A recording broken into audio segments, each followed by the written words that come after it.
குழந்தைய பிடிச்சி கடிச்சு கொண்டு விட்டு தெரியாத மாதிரி பிச்சை எடுக்கிறேன். வீண் பழி. 6 பழி சொல்கிறான். குழந்தைய கொண்டு விட்டு பிச்சை எடுத்தா ஏமாந்துருவோம். இருக்கிறதுலே பெரிய பழி வீண் பழி. நீ செய்கிற சுமத்தக்கூடாது. நீ பிச்சை எதுக்கு எடுத்த? கண்ணால் காண்பது போய், காதால் கேட்பதும் போய், தீரை விசாரிப்பதுமே. பார்த்தா தப்போ? இப்போ பார்த்தல இந்த பிச்சை எதுக்கு எடுக்கிற? என் குழந்தையை தகனம் செய்வதற்காக. தகனம் செய்யறியா? காப்பணம் முளத்துருக்கானே. ஆமாம். இவ்வளோ தேவையில்லை. இந்த ஏரியாவில் பிச்சை எடுக்கிறேன்னா அவர்கிட்ட ரசீது ஓடணுமா? அவர் தான் கான்ட்ராக்ட் எடுத்துருக்கிறாரு. அவர்கிட்ட ரசீது ஓடாமல் யாரும் பிச்சை எடுக்கக்கூடாது. பிச்சைக்காரத்தங்க தலைவர் வர்றேன். பற்றியில் நெத்தியில் டோக்கன் இருக்கு, அந்த டோக்கன் வாங்கிக்கோங்க.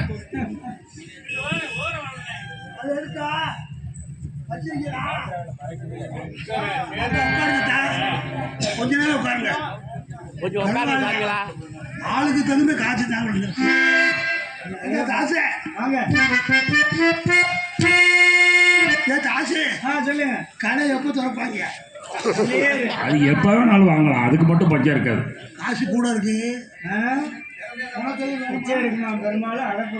எது வேணுமானே? கால்பணம். காப்பணம் தேடி பாவ பிச்சை ஓட்டு போவோம். தர்ம பிரபு நீ கொலகா எனக்கு அந்த பாவம் வந்துடும். யாருப்பா மயானத்துல? நாங்கள்தான் மயான காவலரா. காசிராஜர் மகன் கனக விஜயனை கழுத்தை முறித்து கொலை செய்ததால் அதற்காக வெட்டும்படி காசி மன்னர் உத்தரவு. வெட்ட முடியாது. என் எஜமான் வீரபாகவின் கட்டளை வேண்டும். நாட்டை ஆளுகிற மன்னன் சொல்லுகிறார். நாட்டை ஆளுகின்ற மன்னனுக்கு சொந்தம் இந்த மயானம். என் எஜமான் வீரபாக தேவருக்கு மட்டும் சொந்தமான மயானம். யாரு எஜமான்? என் எஜமான் வீரபாக தேவர். உடலுங்க வீரபாகு.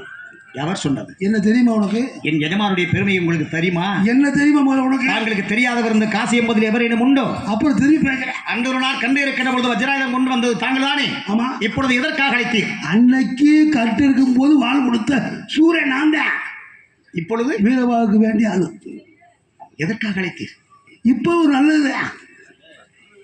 என்ன செய்யும்? இதை படிச்சு பாரு. இல்லை என்ன இது? என் எஜமானுடைய வஜ்ராயுதம் அல்லவா? ஆமா. கொடுங்கள் அந்த வாளை. அதில் என்ன எழுதி படி? பிடிங்கள் இந்த கோடை.